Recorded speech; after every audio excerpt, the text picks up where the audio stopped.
So, Tyler Boyd had a pretty funny reaction to seeing AJ McCarron for the first time since 2016.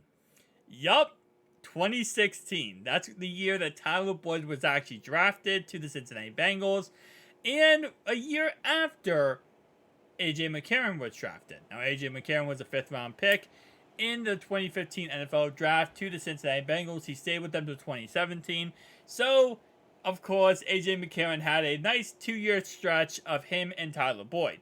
Now, obviously, AJ McCarron only played 3 total games and a couple playoff games, but as always, Tom Boyd is always correct. We pray to Tom Boyd. He is always correct. I actually messed up in my last video.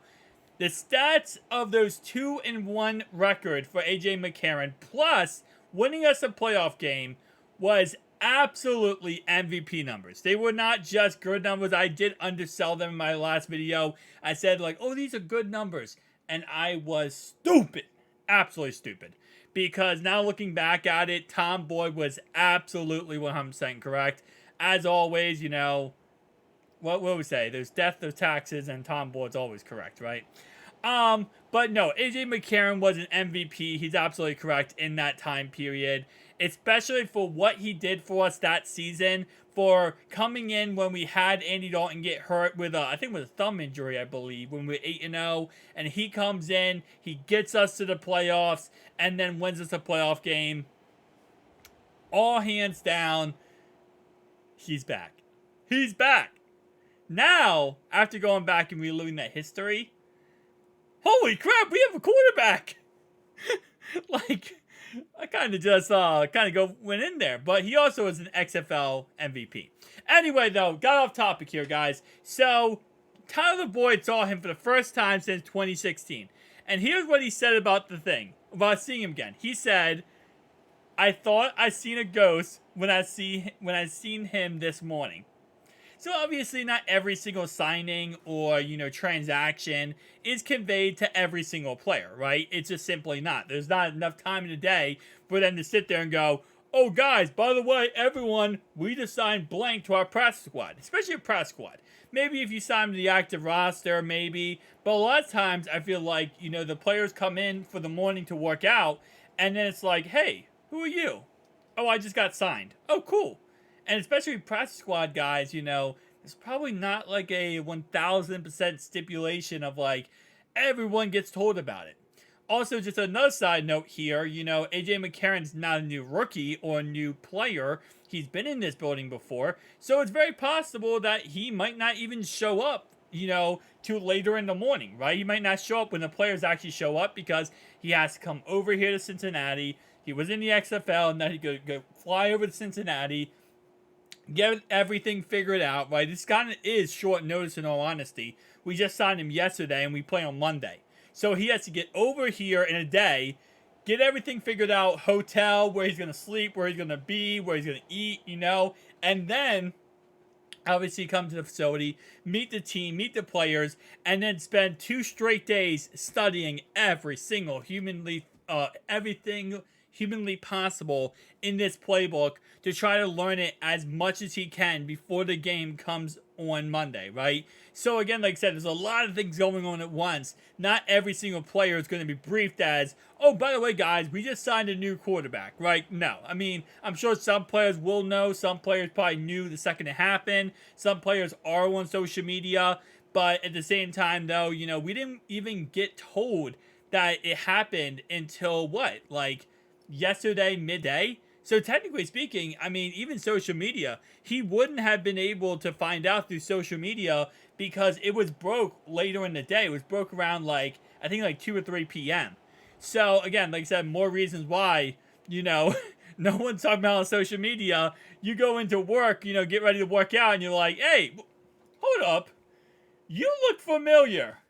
You do not look like a guy that I've seen in 10 years, and now you're here again. So, absolutely awesome. I wish they recorded that reaction by all the players. I mean, obviously not every single player on the roster right now has played with AJ McCarron there's only a few that have played with AJ McCarron. But I would love to see the reaction, like when they go into the building. That could have been a great YouTube video. And I'm sure that there are some people who probably do remember him. Even if they didn't play with him, they probably still remember who he was, right? Because again, he was a 5th round draft pick. And as someone pointed out down below, which is very true, if it not for injury in college, he could have been a top quarterback in the NFL draft. There was a lot of speculation of that going into that draft. So it's very possible, again, he could have been a high overall draft pick. So I'm sure there's people who know who he is, even if they never played with him on the Bengals.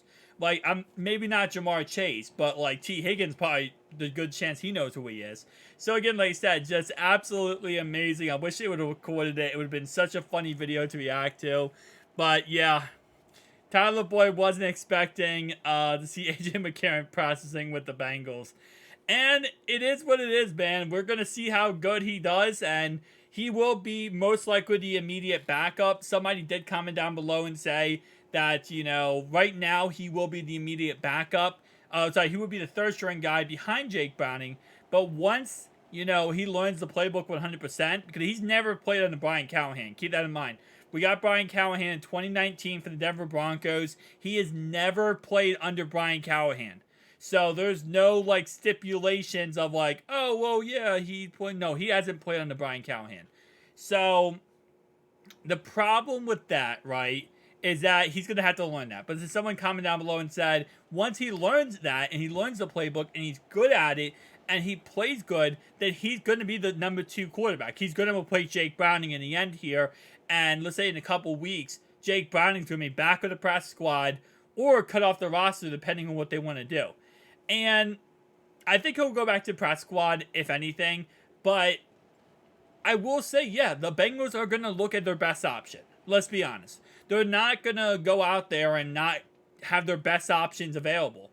I mean, it's not really, you know, a shot or personal, like, shot at, you know, Jake Browning or AJ McCarron. The Bengals are in the business to win games. The Bengals are in the business to play their best and be their best, right? So if one quarterback gives them a better shot as a backup to win games, they're going to go with that quarterback. That's not really, you know, again, I do love Jake Browning. I think Jake Browning has a lot of potential. But if they feel like, you know what, Jake, we love you, but AJ is, you know, the guy who has more veteran experience. He can learn our playbook. We feel like we're more comfortable going with him. They're going to go with him. You know, football is a business. And at the end of the day, it happens a lot of times in football that people, we get emotional, right? We get very emotional about football. We very emotionally connected to some of these players.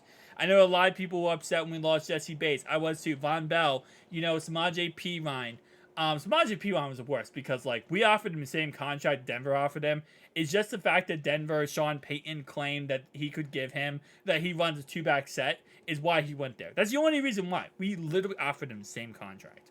But, other than that, though, you know, Hayden Hurst, we get so emotionally connected to these players that it's like, when they leave, it just breaks our heart. But at the end of the day, this is a business. And, you know, while yes, I'm sure Zach Taylor, Duke Tobin, Katie Blackburn, you know, Mike Brown, they love some of these players. You know, it's the tough part about the business. But this team has been, you know, in franchise since, what, 1967? And they have cut so many players that they absolutely love and adore. They traded away TJ Houshmandzadeh when they told Carson Palmer he was going to keep him and Chad Johnson. And I'm sure they didn't want to do it, but they did it because of business purposes. So, again, at the end of the day, what's awesome about football is it can be so emotionally, you know, happy and give you so much happy emotions. And it's so, like, beautiful in all honesty. But it can also tear you down, and it's a cruel, cruel business sometimes. And sometimes you kind of just have to deal with it, right? So there's a lot of players who made beautiful careers in football, and there's a lot of players whose careers have just been destroyed or ended just because of one or two small things. I think the best way to end this video off is talking about Kurt Benkert, the old Packers quarterback.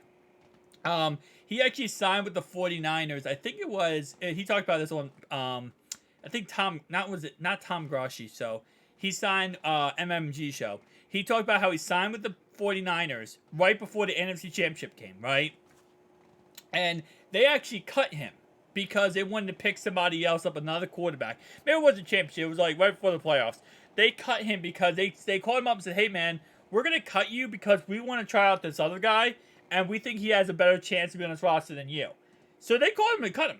Just like that. Like, hey, you know what? We don't think you're good enough, or we think this guy's better than you. So they cut him, and then what he said was when they then a couple weeks later, they cut that guy, right? They got rid of him. So he expected the 49ers to call him back up and pick him back up and add to the squad. They never did. They didn't pick up anyone else after that. And this was actually before the championship game. So again, like I said, there's always possibilities / situations where you're not going to. You're not going to you're going to lose your career over little things, and you can't control it really, but it is what it is. It's part of football. So, tell me down below your thoughts and opinions, guys. I'll see you guys in the next one.